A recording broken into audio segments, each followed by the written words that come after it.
Steno topper के YouTube channel में आपका स्वागत है। आपकी डिक्टेशन शुरू होगी 5 सेकंड में।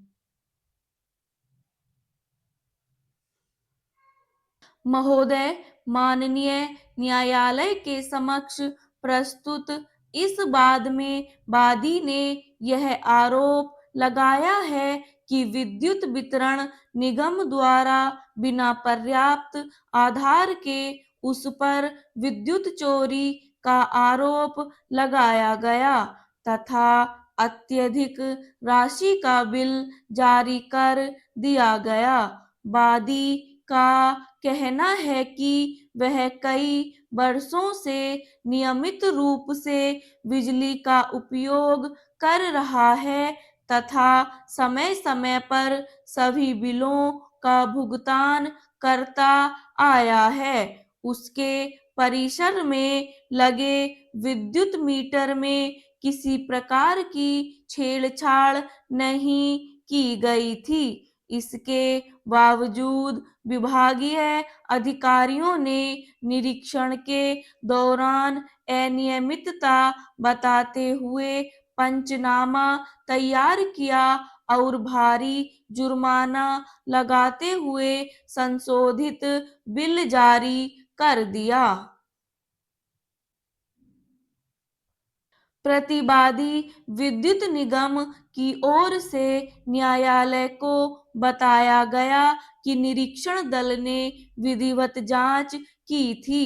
जांच के दौरान मीटर की सील संदिग्ध पाई गई तथा विद्युत उपभोग के आंकड़ों में भी असामान्य अंतर पाया गया। निगम का कहना है कि सभी आवश्यक प्रक्रियाओं का पालन करते हुए उपभोक्ता को नोटिस दिया गया और उसे अपने पक्ष रखने का अवसर भी प्रदान किया गया। इसके बाद ही नियमानुसार आकलन कर बिल जारी किया गया।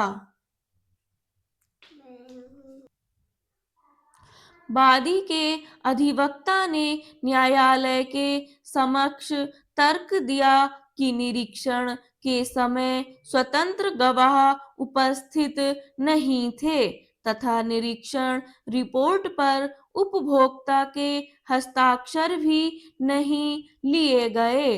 उन्होंने यह भी कहा कि प्राकृतिक न्याय के सिद्धांतों का पालन नहीं किया गया है।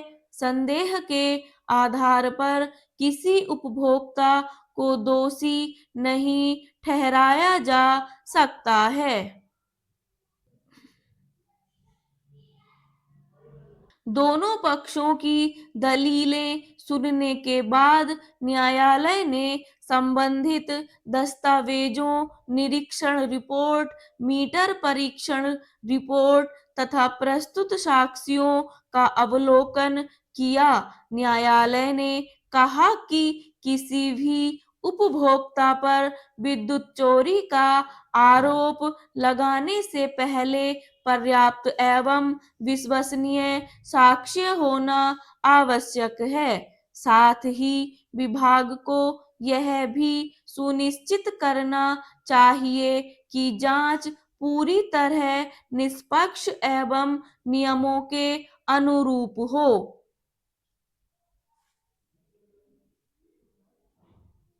न्यायालय ने यह भी स्पष्ट किया कि यदि उपभोक्ता दोषी पाया जाता है तो उसके विरुद्ध विधि के अनुसार कार्रवाई की जाएगी, लेकिन यदि जांच प्रक्रिया में त्रुटियां पाई जाती हैं तो विभागीय कार्रवाई न्यायिक परीक्षण में टिक नहीं सकेगी। अंततः न्यायालय ने दोनों पक्षों को आवश्यक दस्तावेज प्रस्तुत करने का अंतिम अवसर प्रदान करते हुए अगली सुनवाई की तिथि निर्धारित की तथा अंतरिम अवधि में विवादित राशि की वसूली पर यथास्थिति बनाए रखने का आदेश दिया और न्यायालय ने यह भी निर्देश दिया कि अगली सुनवाई तक दोनों पक्ष किसी भी नए साक्ष्य अथवा दस्तावेज को निर्धारित समय सीमा के भीतर न्यायालय में प्रस्तुत करें। साथ ही यदि आवश्यक हो तो मीटर की पुनः तकनीकी जांच किसी स्वतंत्र एवं अधिकृत प्रयोगशाला से कराई जा सकती है, जिससे विवाद का निष्पक्ष एवं विधि सम्मत समाधान सुनिश्चित हो सके। Bram stop.